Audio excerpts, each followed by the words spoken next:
నాకు శక్తి ఉన్నంత నేను చేస్తాను. What about next generation?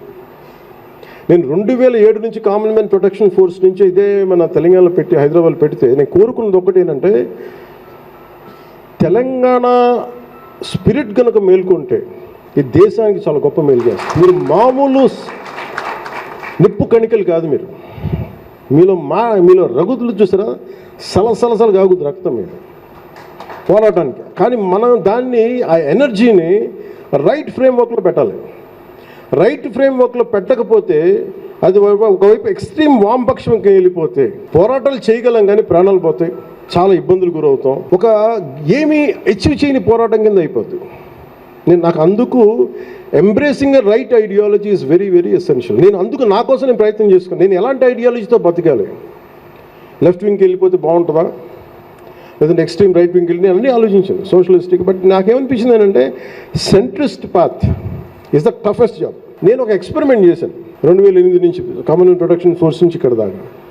అది పనిచేస్తేనే ఈరోజు నేను మీ ముందు డిప్యూటీ చీఫ్ మినిస్టర్ స్థానంలో జనసేన పార్టీ అధ్యక్షుని దగ్గర ఉన్నాను.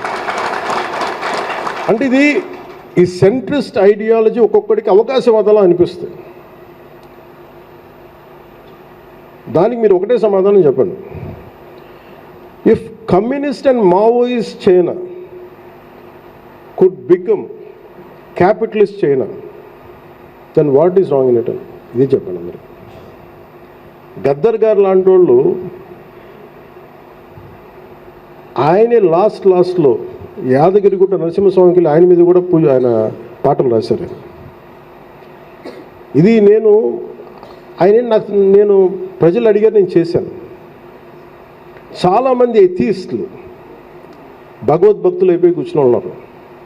సో అందుకనే మీరు ఎంబ్రేస్ చేసుకునేటప్పుడు ఐడియాలజీని చాలా పకడ్బందీ, అందుకని నేను చేసి పెట్టాను ఇదంతా మీకు ఈ ఆలోచన.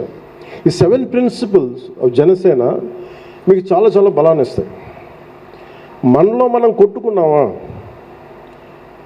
మనం బలహీన పడిపోతాం. మన అందరికీ కూడా, మన నాయకులందరూ కూడా చెప్పాడు, మనందరం ఎదుగుతున్నాం నాతో సహా. ఏమీ వండకుండానే కొట్టేసుకోకండి అని చెప్పాను. First position is responsibility.